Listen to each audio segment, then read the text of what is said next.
الحمد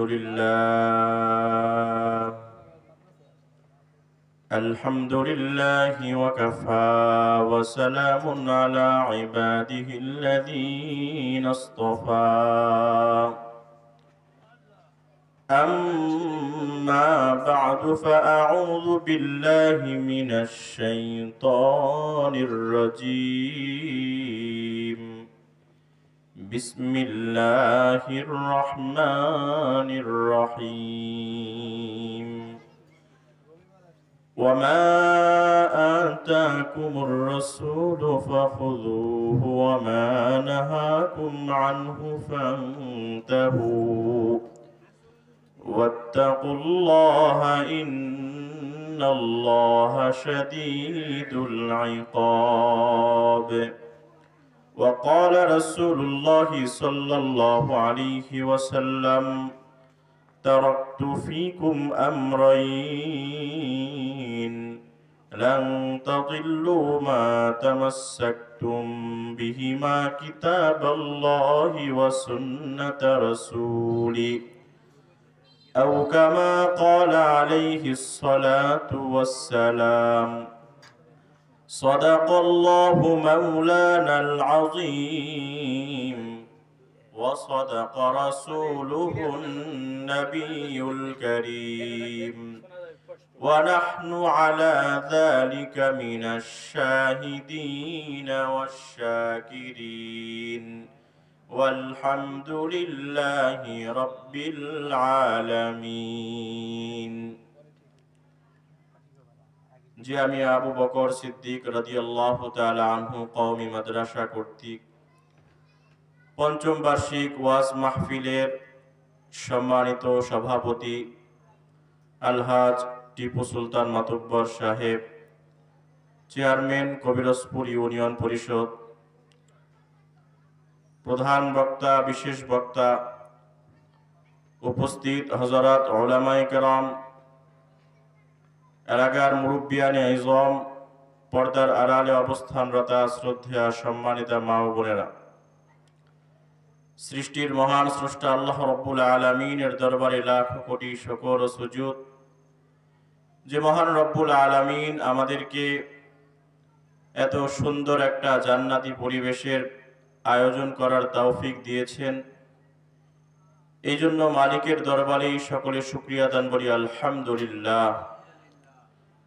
আমি আপনাদের সামনে পবিত্র কালামুল্লাহ শরীফের একখানা আয়াতে কারিমার অংশ বিশেষ তেলাওয়াত করেছি। আল্লাহর নবী সাল্লাল্লাহু আলাইহি ওয়াসাল্লামের অসংখ্য হাদিস থেকে একখানা হাদিস পাঠ করেছি। উক্ত আয়াত এবং হাদিসের আলোকে মাদ্রাসা শিক্ষার গুরুত্ব সম্পর্কে কিছু আলোচনা করার চেষ্টা করব ইনশাআল্লাহ। আল্লাহ রাব্বুল আলামিন উক্ত আয়াতের মধ্যে বলেন, ওয়ামা আতাকুমুর রাসূলু ফাখুযূহু,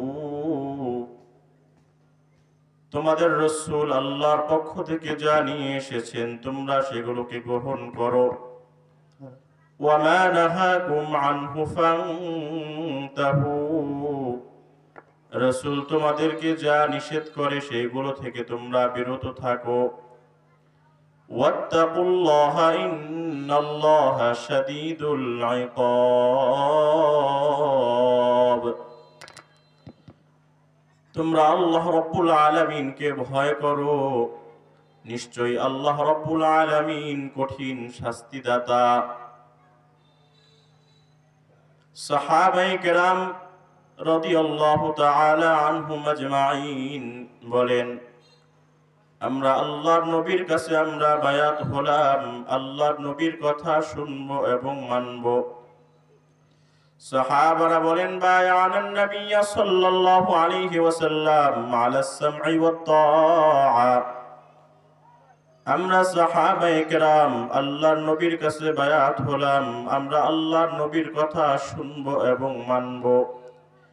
ফিল ইউসরি ওয়াল উসরি, সুখেও মানবো দুঃখেও মানবো, সুখের অবস্থায়ও আমরা নবীর কথা শুনবো এবং মানবো, দুঃখের অবস্থায়ও আমরা নবীর কথা শুনবো এবং মানবো।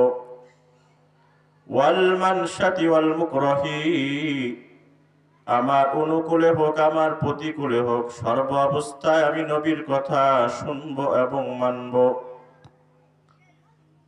ওয়া আল্লা নুনাজিআল আমরা লাহা, যোগ্য ব্যক্তি যদি যোগ্য আসনে বসে যায় তার বিরোধিতা আমরা করব না। সাহাবায়ে কেরাম আরো বলেন, ওয়া আন্না কুমা বিল হাক্কি হাইসু কুন্না লা নাখাফু ফিল্লাহি লাউমাতা লাইম। হক কথা বলতে গিয়ে, আল্লাহর রাস্তায় যদি হক কথা বলতে যাই, কোন তাগুতি শক্তির রক্তচক্ষুকে আমরা পরোয়া করব না, কোন নিন্দুকের নিন্দাকে আমরা পরোয়া করব না। এই মর্মে আল্লাহর নবীর কাছে আমরা বায়াত হলাম। এখন মা বোনরা যারা আওয়াজ শুনতেছেন তারা বলবেন, সব তো আল্লাহর নবী পুরুষদেরকে বায়াত করলেন, আমরা নারীরা বেঁচে গেলাম, আমাদেরকে তো আল্লাহর নবী বায়াত করেন নাই, আমরা যা মন চাই তাই করব না। নাসাই শরীফের মধ্যে হাদিস, আল্লাহর নবী সাল্লাল্লাহু আলাইহি ওয়াসাল্লামের এক মহিলা সাহাবী যার নাম উমামা বিনতে রুকাইয়া রাদিয়াল্লাহু তাআলা আনহা, তিনি বলেন, আতাইতুন নাবিয়্যা সাল্লাল্লাহু আলাইহি ওয়াসাল্লাম ফি নিসওয়াতিন মিনাল আনসার। এক আনসারী নারীর সাথে আমি আল্লাহর নবী সাল্লাল্লাহু আলাইহি ওয়াসাল্লামের দরবারে আসলাম। আল্লাহর নবী সাল্লাল্লাহু আলাইহি ওয়াসাল্লামের দরবারে আসার পর আল্লাহর নবীর কাছে আমরা বায়াত হলাম। ওয়াল্লা নুশরিকা বিল্লাহি শাইআ, আমরা আল্লাহর সাথে শিরিক করব না। ওয়া আল্লা নাসরিকা, আমরা চুরি করব না। ওয়া আল্লা নাজনি, আমরা জিনা ব্যভিচার করব না। ওয়া আল্লা নাতিয়া বিমুহতারিন নাফতারিনাহু বিআইদিনা ওয়া আরজুলিনা, আমরা কারো ব্যাপারে অপবাদ দিব না, মিথ্যা রটাবো না। এই মর্মে আল্লাহর নবীর কাছে আমরা বায়াত হলাম। তাহলে হাদিস পাওয়া গেল নারীরাও আল্লাহর নবীর কাছে বায়াত হলেন। তাহলে কোরআন এবং হাদিস নারী পুরুষ সবার জন্য নাকি শুধু পুরুষদের জন্য? কোরআন এবং হাদিস নারী পুরুষ সবার জন্য। এই জন্য মাদ্রাসার দরকার আছে না নাই? মাদ্রাসার দরকার আছে, নারী পুরুষ সবার জন্য কোরআন শিক্ষা করার দরকার আছে। এই জন্য আল্লাহ নবী সাল্লাল্লাহু আলাইহি ওয়াসাল্লাম আমাদেরকে বলে গেলেন, তারাকতু ফীকুম আমরাইন, আমি তোমাদের মাঝে কোরআন এবং আমার সুন্নাহ রেখে গেলাম। লান তাযিল্লু মা তামাসসাকতুম বিহিমা কিতাবাল্লাহি ওয়া সুন্নাত রাসূলি, যতদিন পর্যন্ত তোমরা আল্লাহর কোরআন এবং আমি নবীর সুন্নাহ তোমরা আঁকড়ে ধরবা, ততদিন তোমরা সিরাতুল মুস্তাকিম থেকে পথভ্রষ্ট হবে না।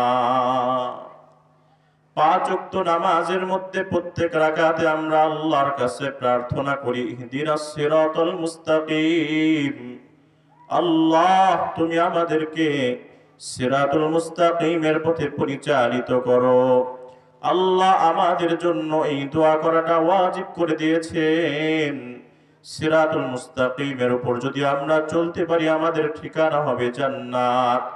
এই জন্য সিরাতুল মুস্তাকিমের উপর চলার জন্য কিছু উপায় আছে, আমরা সেই উপায়গুলো শুনতে চাই কিনা? 1 নম্বর উপায় হলো সিরাতুল মুস্তাকিমের উপর অটল অবিচল থাকার জন্য 1 নম্বর আমাকে কোরআন সুন্নাহ আঁকড়ে ধরতে হবে। কি ধরতে হবে? কোরআন এবং সুন্নাহকে আঁকড়ে ধরতে হবে। আল্লাহ নবী বললেন, আমি তোমাদের মাঝে আল্লাহর কোরআন রেখে গেলাম, আমার সুন্নাহ রেখে গেলাম, যতদিন পর্যন্ত তোমরা আমার আল্লাহর কোরআন এবং আমার সুন্নাহ আঁকড়ে ধরতে পারবা ততদিন তোমরা পথভ্রষ্ট হবে না। এই কোরআন সুন্নাহ যদি আমরা আঁকড়ে ধরতে পারি আমাদের লাভটা কি হবে, আমাদের ফায়দাটা কি হবে? দুনিয়ার মানুষ লাভ ছাড়া কোনো কাজ করতে চায় না। আল্লাহর নবী সাল্লাল্লাহু আলাইহি ওয়াসাল্লাম বললেন, কোরআন সুন্নাহ আঁকড়ে ধরলে তোমরা সিরাতুল মুস্তাকিম থেকে পথভ্রষ্ট হবে না। আল্লাহ রাব্বুল আলামিন সূরা নাজিআতের 40-41 নম্বর আয়াতে আল্লাহ বলেন, ওয়া আম্মা মান খাফা মাকামা রাব্বিহি ওয়া নাহান নাফসা আনিল হাওয়া, আমি আপনি যদি কোরআন সুন্নাহ আঁকড়ে ধরতে পারি, আমার আপনার মধ্যে আল্লাহর ভয় পয়দা হবে। কি পয়দা হবে বলেন? আমি আপনি যদি কোরআন এবং সুন্নাহ আঁকড়ে ধরতে পারি, আমার আপনার মধ্যে আল্লাহর ভয় পয়দা হবে। আমার আপনার মধ্যে যদি আল্লাহর ভয় পয়দা হয়, তখন আল্লাহ রাব্বুল আলামিন বলেন আমার আপনার ঠিকানা হবে জান্নাত। আল্লাহ রাব্বুল আলামিন বলেন ওয়া আম্মা মান খাফা মাকামা রাব্বিহি ওয়া নাহান নাফসা আনিল হাওয়া, যে ব্যক্তি তার রবের সামনে দাঁড়ানোর ভয় করে, কুপ্রবৃত্তি থেকে বিরত থাকে, ফা ইন্নাল জান্নাতা হিয়াল মাওয়া, তার ঠিকানা হবে একমাত্র জান্নাত। তো সিরাতুল মুস্তাকিমের উপর চলার 1 নম্বর উপায়ের নাম আমরা শুনলাম। আমাকে আপনাকে কোরআন সুন্নাহ আঁকড়ে ধরতে হবে। তাহলে এই মাদ্রাসাগুলোতে কি পড়ানো হয়? কোরআন এবং সুন্নাহ পড়ানো হয়। এই মাদ্রাসাগুলো হলো কোরআন এবং সুন্নাহর মার্কাজ। যেই মাদ্রাসাগুলোতে কোরআন এবং হাদিস পড়ানো হয়, এই মাদ্রাসাগুলো হলো কোরআন এবং সুন্নাহর মার্কাজ। আমি আপনি যদি সিরাতুল মুস্তাকিমের উপর অটল অবিচল থাকতে চাই, অবশ্যই আমাকে এই মাদ্রাসাকে মুহাব্বত করতে হবে। ঠিক কিনা বলেন? আমি আপনি যদি আলেম হতে পারি, আলেম হব। আলেম হতে না পারলে আমার সন্তানদেরকে আলেম বানাবো।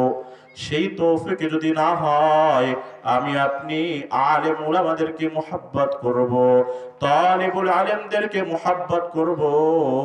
যদি মুহাব্বত না করতে পারি, আমরা আলেম উলামাদের বিরোধিতা করব না, তালিবুল আলিমদের বিরোধিতা করব না, এই মাদ্রাসা প্রতিষ্ঠানের বিরোধিতা আমরা করব না। 2 নম্বর সিরাতুল মুস্তাকিমের উপর অটল অবিচল থাকার উপায় হলো ভালো আমল অল্প হলেও সর্বদা করা। আল্লাহর নবী সাল্লাল্লাহু আলাইহি ওয়াসাল্লাম বলেন আহাব্বুল আমালি ইলাল্লাহি আদওয়ামুহা ওয়া ইন ক্বাল্লা।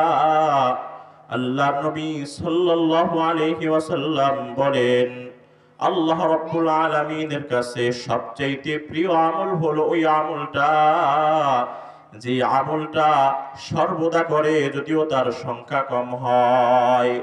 আমাদের এই মাদ্রাসাগুলোতে এসে দেখবেন 24 ঘন্টা আমলের মধ্যে থাকে এই মাদ্রাসার ছাত্ররা।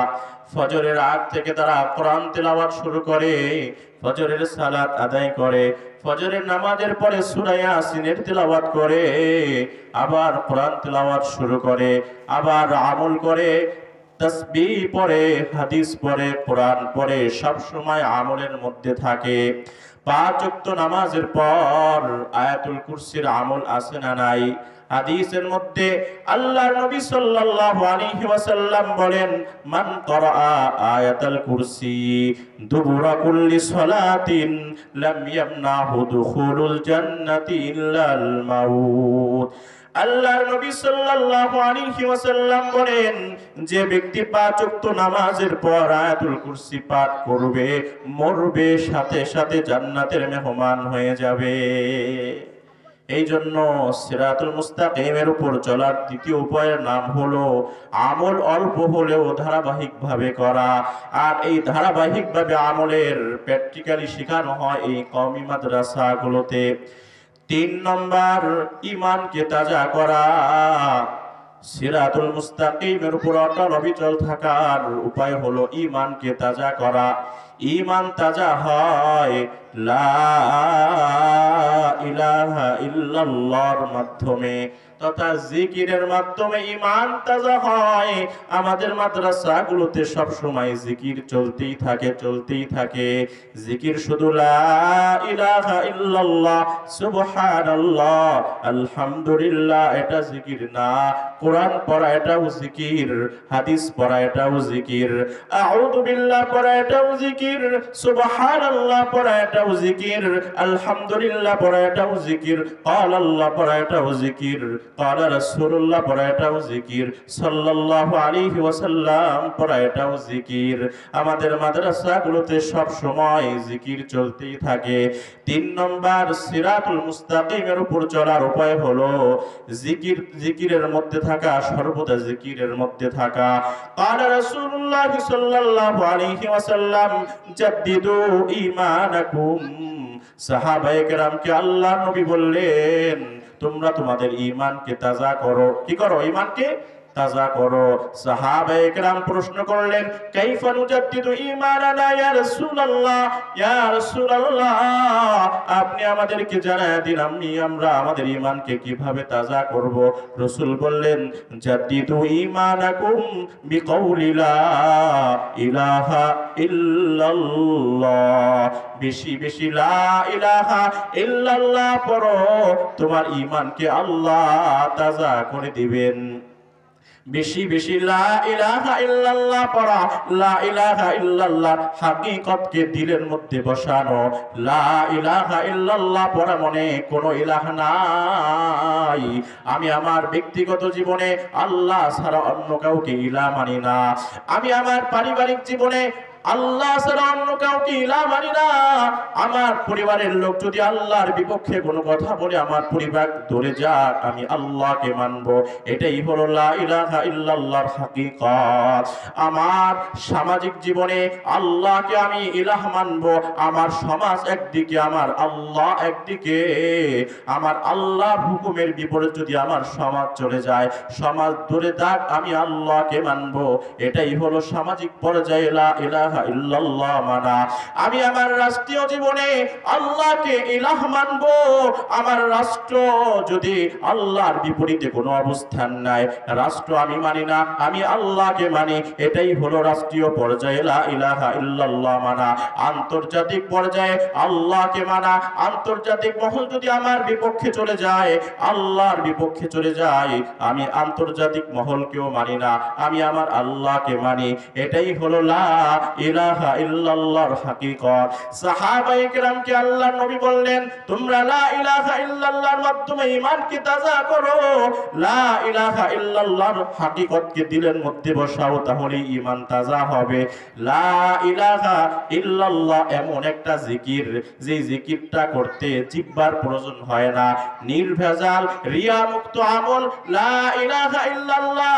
চার দোকানে বসে আপনারা বন্ধু বান্ধবরা আড্ডা করতেছেন, একজন পড়তেছে লা ইলাহা ইল্লাল্লাহ, লা ইলাহা ইল্লাল্লাহ। আপনার সামনে যারা বসা আছে এরা বুঝতে পারবে না আপনি জিকির করতেছেন। সুবহানাল্লাহ পড়তে ঠোঁটের প্রয়োজন হয়, আলহামদুলিল্লাহ পড়তে ঠোঁটের প্রয়োজন হয়, কিন্তু লা ইলাহা ইল্লাল্লাহ পড়তে ঠোঁট লাগে না, বুঝতে পারবে না কেউ। এই জন্য বলা হয় লা ইলাহা ইল্লাল্লাহ রিয়া মুক্ত নির্ভেজাল একটা আমল। বেশি বেশি লা ইলাহা ইল্লাল্লাহ পড়বেন, সিরাতুল মুস্তাকিমের উপর চলা আল্লাহ সহজ করে দিবেন। 4 নম্বর সিরাতুল মুস্তাকিমের উপর চলার উপায় হলো আল্লাহ ওয়ালা হওয়া। কি হওয়া বলেন? আল্লাহ ওয়ালা হওয়া। আল্লাহ ওয়ালা যদি আপনি হতে চান, আপনাকে অবশ্যই আল্লাহ ওয়ালাদের সুহবতে যাইতে হবে। আর আল্লাহ ওয়ালাদের মার্কাজ হলো এই কওমি মাদ্রাসাগুলো। আলেম উলামারা হলো আম্বিয়া আলাইহিমুস সালামের ওয়ারিস। আলেম উলামারা কি বলেন? আম্বিয়া আলাইহিমুস সালামের ওয়ারিস। আল্লাহ রাব্বুল আলামিন পবিত্র কোরআনে ঘোষণা করেন ইন্নামা ইয়াখশাল্লাহা মিন ইবাদিহিল উলামা। আল্লাহ বলেন আমার বান্দাদের মধ্যে একমাত্র আলেম উলামারাই আমাকে ভয় করে। আল্লাহ নবী বলে গেলেন আল উলামা ওয়ারাসাতুল আম্বিয়া। আলেম উলামার হলো আম্বিয়া আলাইহিমুস সালামের ওয়ারিস। এই জন্য আপনি যদি আল্লাহ ওয়ালা হতে চান, আল্লাহর সাথে নিবিড় গভীর সম্পর্ক করতে চান, আপনাকে অবশ্যই আল্লাহ ওয়ালাদের সুহবতে আসতে হবে, আলেম উলামাদের সুহবতে আসতে হবে, পীর মাশায়েখদের সুহবতে আসতে হবে। আল্লাহ নবী সাল্লাল্লাহু আলাইহি ওয়াসাল্লাম 4 কাজ নিয়ে দুনিয়াতে আসছে। বলেন কয় কাজ নিয়ে? 4 কাজ নিয়ে দুনিয়াতে আসছে।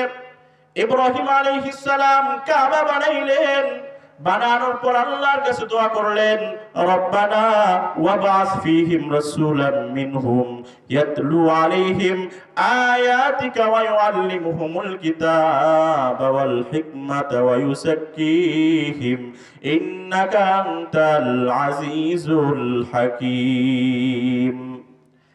ইব্রাহিম নবী বলেন, কাবা বানাইলাম আমি খলিলুল্লাহ তোমার বন্ধু। ইব্রাহিম নবী কাবা শরীফ বানানোর পর আল্লাহকে ডাক দিয়ে বললেন, মালিক কাবা বানাইলাম আমি খলিলুল্লাহ তোমার ঘর, এই ঘরের একজন শিক্ষক দরকার যিনি হবেন রাসূলুল্লাহ, যিনি হবেন রাসূলুল্লাহ। এই রাসূলুল্লাহর একদল ছাত্র দরকার যারা হবেন রিজালুল্লাহ। তারা হবেন কি? ইব্রাহিম নবী কাবা বানানোর পর আল্লাহকে ডাক দিয়া বললেন, রব্বানা হে আমাদের রব, আমি ইব্রাহিম তোমার বন্ধু তোমার খলিল বাইতুল্লাহ বানাইলাম এই ঘরের জন্য। এই ঘর কি জন্য? তোমার ইবাদত করার জন্য। ফালিয়াবুদু রাব্ব হাযাল বাইত। ইব্রাহিম নবী বাইতুল্লাহ বানাইলেন কি জন্য? রবের ইবাদত করার জন্য, বাইতুল্লাহর ইবাদত করার জন্য না। এই বাইতুল্লাহর রবের ইবাদত করার জন্য। রবের ইবাদত করতে হবে রবের সন্তুষ্টি মোতাবেক নাকি নিজের মন গড়া? বলেন। যদি রবের সন্তুষ্টি মোতাবেক ইবাদত করতে হয়, সেই ইবাদত শেখার জন্য একজন শিক্ষকের দরকার আছে না? এই জন্য ইব্রাহিম নবী বললেন, আমি বাইতুল্লাহ বানাইলাম তোমার খলিল, এই ঘরের একজন শিক্ষক দরকার যিনি হবেন রাসূলুল্লাহ। সেই শিক্ষকের কিছু ছাত্র দরকার যারা হবেন রিজালুল্লাহ। ইব্রাহিম আলাইহিস সালাম দোয়া করলেন, রব্বানা ওয়াবাস ফীহিম। আল্লাহর নবী হাদিসে বলছেন, আনা দাওয়াতু ইব্রাহিম আলাইহিস সালাম, আমি হলাম ইব্রাহিম আলাইহিস সালামের দোয়ার ফসল। কিসের ফসল? দোয়ার ফসল। ইব্রাহিম আলাইহিস সালামের দুইজন স্ত্রী, একজন হাজার আলাইহাস সালাম আর একজন সারা আলাইহাস সালাম। সারা আলাইহাস সালামকে রেখে আসলেন ফিলিস্তিনের ভূমিতে। সেখান থেকে ইসহাক আলাইহিস সালাম তার সন্তান, সেখান থেকে বনি ইসরাইলের বংশ।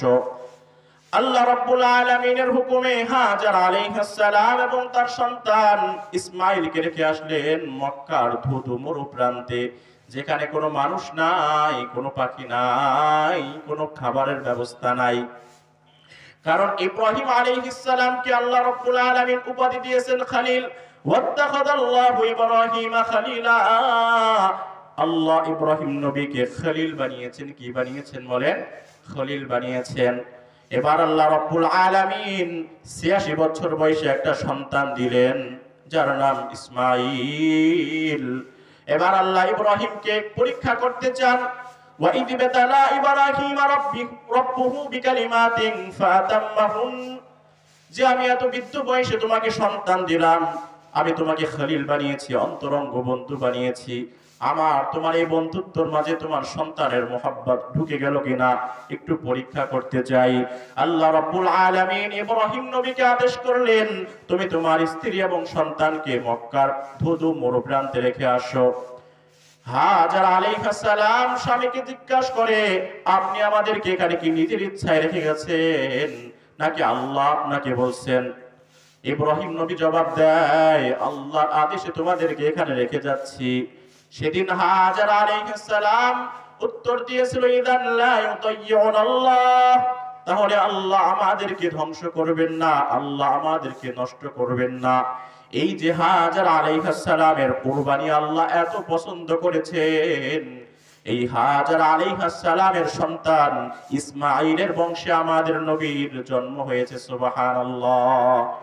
মুহাম্মদ বিন আব্দুল্লাহ বিন আব্দুল মুত্তালিব বিন হাশিম বিন আব্দ মানাফ বিন কুসাই বিন কিলাব বিন মুররা বিন কাব বিন ওয়াই বিন গালিব বিন ফিহর বিন মালিক বিন নদর বিন কিনানা বিন খুজাইমা বিন মুদরিকা বিন ইলিয়াস বিন মুদর বিন নিজার বিন মাদ বিন আদনান বিন উদ বিন মুকাওয়াম বিন নাহব বিন তাইরা বিন ইয়ারুব বিন ইয়াশরুব বিন নাবিত বিন ইসমাঈল। এই যে নাবিত বিন ইসমাঈল, ইসমাঈলের বংশে আমাদের নবী মুহাম্মদ রাসূলুল্লাহর জন্ম। نابت بن إسماعيل بن إبراهيم بن آزر بن ناهور بن شارق بن رو بن فالق بن عمر بن شالق بن أرفخشاز بن شام بن نوح بن لمك بن متشلق بن أخنق بن يارب بن محليل بن كينان بن يانش بن شيش بن آدم عليه السلام এই যে আদম আলাইহিস সালামের থেকে আমাদের নবী মুহাম্মদ রাসূলুল্লাহ সাল্লাল্লাহু আলাইহি ওয়াসাল্লামের এই বংশ পবিত্র বংশধারা সিরাতে ইবনে হিশামের মধ্যে উল্লেখ রয়েছে। তো নবী মুহাম্মদ রাসূলুল্লাহ হযরত ইব্রাহিম আলাইহিস সালামের দোয়ার ফসল আমাদের এই কওমি মাদ্রাসার শিক্ষা, আমাদের এই কওমি মাদ্রাসার শিক্ষা এটা মূল আছে, কি আছে? মূল আছে। দুনিয়াবী শিক্ষা, জাগতিক শিক্ষা যার কোনো মূল নাই, আমাদের শিক্ষার মূল আছে। আমাদের শিক্ষক জনাবে মুহাম্মদ রাসূলুল্লাহ সাল্লাল্লাহু আলাইহি ওয়াসাল্লাম। মুহাম্মদ রাসূলুল্লাহর শিক্ষক সরাসরি কে? আল্লাহ রাব্বুল আলামিন। পবিত্র কালামুল্লাহ শরীফ আল্লাহ রাব্বুল আলামিন নাজিল করেছেন কার উপরে? মুহাম্মদ রাসূলুল্লাহ সাল্লাল্লাহু আলাইহি ওয়াসাল্লামের উপরে। এই ব্যাপারে কোনো সন্দেহ আছে? নাই। দুনিয়ার যত বই পুস্তক লেখা হোক না কেন, তার মধ্যে লেখা থাকে, এই বইয়ের মধ্যে যদি কোনো ভুল ভ্রান্তি ধরা পড়ে, নিউ এডিশনে এটা সংশোধন করা হবে, পরবর্তী সংস্করণে। কিন্তু আল্লাহ রাব্বুল আলামিন পবিত্র কোরআন নাজিল করার শুরুতে আল্লাহ বলে দিলেন, জালিকাল কিতাবু লা রাইবা ফীহি হুদাল লিল মুত্তাকিন। এই কিতাবের মধ্যে কোনো সন্দেহ নাই, কোনো সন্দেহ সংশয়ের অবকাশও নাই। আলিফ লাম মিম, আলিফ লাম মিম এটাকে বলা হয় আল হুরুফুল মুকাত্তাআত। যেগুলো কোনো অর্থ হয় না, একমাত্র এর অর্থ আল্লাহই ভালো জানেন। তবে কোন মুফাসসির তাফসীর করেছেন আলিফ দ্বারা উদ্দেশ্য আল্লাহ, লাম দ্বারা উদ্দেশ্য জিবরাইল, মিম দ্বারা উদ্দেশ্য নবী মুহাম্মদুর রাসূলুল্লাহ সাল্লাল্লাহু আলাইহি ওয়াসাল্লাম। আল্লাহ জিবরাইলের মাধ্যমে নবী মুহাম্মদের উপর যে কোরআন নাজিল করেছেন, যালিকাল কিতাব, এই কিতাবের মধ্যে লা রাইবা ফি, কোনো সন্দেহ নাই। এই কোরআন এমন এক কিতাব যে কোরআনের ব্যাপারে কোনো সন্দেহ সংশয়ের অবকাশ নাই। এই কোরআনের পরে সবচেয়ে বিশুদ্ধ কিতাব হলো বুখারী শরীফ। কি শরীফ? বুখারী শরীফ। এই বুখারী শরীফকে বলা হয় আসহহুল কুতুব বা'দা কিতাবিল্লাহি তাআলা। কিতাবুল্লাহর পর, আল্লাহর কিতাবের পর সবচেয়ে বিশুদ্ধ কিতাব কি? বুখারী শরীফ। এই বুখারী শরীফ ইমাম বুখারী রাহমাতুল্লাহ আলাইহি লিখেছেন 16 বছরে। কত বছরে? 16 বছর সময় ব্যয় করেছেন এই বুখারী শরীফের পিছনে। এবং ইমাম বুখারী রাহমাতুল্লাহি আলাইহির 6 লক্ষ হাদিস মুখস্থ ছিল। কয় লক্ষ? 6 লক্ষ। 6 লক্ষ হাদিস থেকে বুখারী শরীফের মধ্যে মাত্র 7275টা হাদিস সংকলন করেছেন। সুবহানাল্লাহ। এবং প্রত্যেকটা হাদিস লেখার আগে তিনি 2 রাকাত নামাজ পড়েছেন, মুরাকাবা করেছেন। আল্লাহর নবী সাল্লাল্লাহু আলাইহি ওয়াসাল্লামের রওজার সাথে তার একটা কালেকশন ছিল। আল্লাহ রাব্বুল আলামিনের পক্ষ থেকে ইলহাম হওয়ার পরে তিনি প্রত্যেকটা হাদিস লিপিবদ্ধ করেছেন।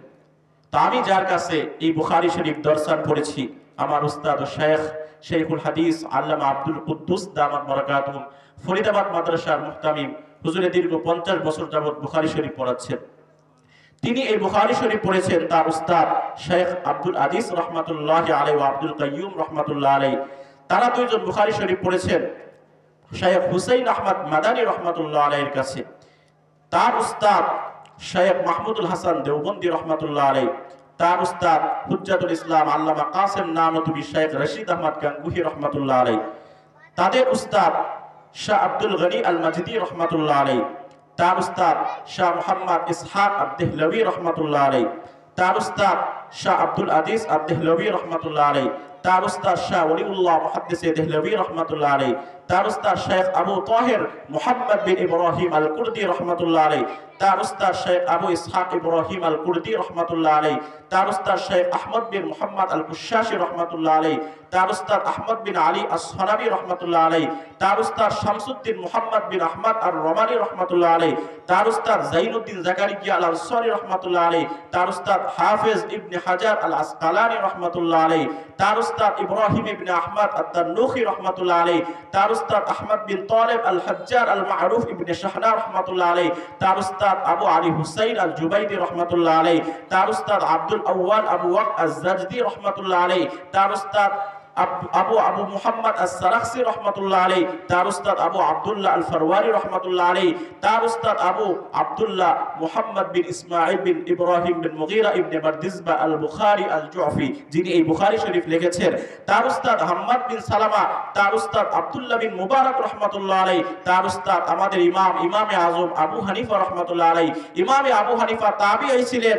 এই তাবিঈ ইমামে আবু হানিফার উস্তাদ আনাস ইবনে মালিক রাদিয়াল্লাহু তাআলা আনহু, যে সাহাবী আল্লাহর নবী সাল্লাল্লাহু আলাইহি ওয়াসাল্লামের 10 বছর খিদমত করেছেন, তার উস্তাদ প্রসিদ্ধ সাহাবী হযরত আব্দুল্লাহ ইবনে মাসউদ রাদিয়াল্লাহু তাআলা আনহু, তার শিক্ষক জনাবে মুহাম্মদুর রাসূলুল্লাহ সাল্লাল্লাহু আলাইহি ওয়াসাল্লাম।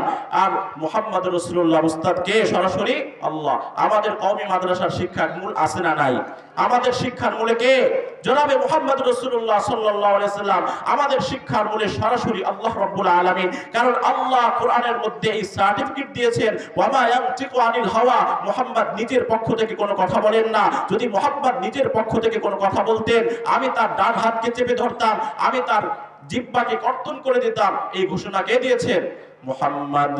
হারগিজ না গুফতা তানা গুফতা জিবরাইল, জিবরাইল হারগিজ না গুফতা তানা গুফতা রব্বুল জালিল। মুহাম্মদ সাল্লাল্লাহু আলাইহি ওয়াসাল্লাম ততক্ষণ পর্যন্ত কোনো কথা বলেন না যতক্ষণ না জিবরাইল আমিন কথা বলে। জিবরাইল ততক্ষণ পর্যন্ত কোনো কথা বলেন না যতক্ষণ না আমার আল্লাহ রাব্বুল আলামিন বলে দেন। এই জন্য কওমি মাদ্রাসার শিক্ষার মূল আছে। কি আছে? মূল আছে। এই জন্য আমরা আমাদের সন্তানদেরকে আলেম বানাবো, হাফেজ বানাবো। দুনিয়াতেও সফল কাম হব, আখেরাতেও সফল কাম হব। সিরাতুল মুস্তাকিমের উপর চলার আরেকটা উপায়ের নাম হলো মিসওয়াক করা। কি করা? মিসওয়াক করা। আল্লাহ নবী সাল্লাল্লাহু আলাইহি ওয়াসাল্লাম হাদিসের মধ্যে বলেন, উমিরতু বিসওয়াক, আল্লাহ রাব্বুল আলামিন এর পক্ষ থেকে আমাকে কি করা হয়েছে? মিসওয়াকের আদেশ করা হয়েছে। মিসওয়াক এটা অত্যন্ত গুরুত্বপূর্ণ একটা ইবাদত। যখনই জিবরাইল আমিন আল্লাহ নবী সাল্লাল্লাহু আলাইহি সাল্লামের কাছে আসতেন, তখনই মিসওয়াকের কথা বলতেন। এবং আল্লাহ নবী সাল্লাল্লাহু আলাইহি ওয়াসাল্লাম এই কথাও বলেছেন, আমি যদি আমার উম্মতের উপর এটা কষ্টকর মনে না করতাম, এই মিসওয়াক করাটাকে ওয়াজিব করে দিতাম। সুবহানাল্লাহ। এবং আল্লাহ নবী সাল্লাল্লাহু আলাইহি ওয়াসাল্লামের জীবনের সর্বশেষ আমল কি বলেন তো? মিসওয়াক করা। আম্মা যারা আয়েশা সিদ্দিকা রাদিয়াল্লাহু তাআলা আনহা বলেন, আল্লাহ নবী সাল্লাল্লাহু আলাইহি ওয়াসাল্লাম যখন মুমূর্ষু অবস্থায় মৃত্যু শয্যায় সজ্জিত, আমার রানের উপরে মাথাটা আল্লাহ নবী সাল্লাল্লাহু আলাইহি ওয়াসাল্লামের, আমার বাবা আবু বকর সিদ্দিক রাদিয়াল্লাহু তাআলা আনহু আসছে, তার হাতে একটা মিসওয়াক ছিল। কি ছিল? মিসওয়াক। আল্লাহ নবী সাল্লাল্লাহু আলাইহি ওয়াসাল্লাম কথা বলতে পারেন না মৃত্যুর আগে, তখন ইশারার মাধ্যমে বুঝাইছেন, এই মিসওয়াকটা আমাকে দাও। আল্লাহ নবী সাল্লাল্লাহু আলাইহি ওয়াসাল্লাম সেই মিসওয়াকটা নিয়ে কি করছেন? মিসওয়াক করছেন। এই জন্য আল্লাহ নবী সাল্লাল্লাহু আলাইহি ওয়াসাল্লাম হাদিসের মধ্যে বলেন, আস-সিওয়াকু মিতহারাতুল লিল ফাম ওয়া মারদাতুল লির-রব। মিসওয়াক এটা মুখের পবিত্রতা এবং আল্লাহ রাব্বুল আলামিনের রবের সন্তুষ্টি। সুবহানাল্লাহ। এমনকি আল্লাহ নবী সাল্লাল্লাহু আলাইহি ওয়াসাল্লাম হাদিসের মধ্যে বলেন, আস-সালাতুল্লাতী উস্তাকুলাহা আলা সালাতিল্লাতী উস্তাকুলাহা আলা ৭০ দিফা। যে ব্যক্তি মিসওয়াক করে নামাজ পড়লো আর যে মিসওয়াক করলো না, তার চাইতে যে ব্যক্তি মিসওয়াক করে নামাজ পড়লো তার ৭০ গুণ বেশি সওয়াব হবে। সুবহানাল্লাহ। তো সিরাতুল মুস্তাকিমের উপর চলার একটা আমল কি? মিসওয়াক করা। আমরা ইনশাআল্লাহ এই আমলের উপর অবিচল থাকার চেষ্টা করব। তো ৬ নম্বর, সিরাতুল মুস্তাকিমের উপর চলার জন্য আমাদেরকে সব সময় গোপনে প্রকাশ্যে সব সময় আল্লাহ রাব্বুল আলামিনের কাছে দোয়া করতে হবে। আল্লাহ রাব্বুল আলামিন বলেন, উদউ রাব্বাকুম তাদাররুআন ওয়া খুফিয়া। তোমরা তোমাদের রবের কাছে দোয়া করো গোপনে এবং প্রকাশ্যে। গোপনেও আল্লাহর কাছে দোয়া করতে হবে, প্রকাশ্যেও আল্লাহর কাছে দোয়া করতে হবে।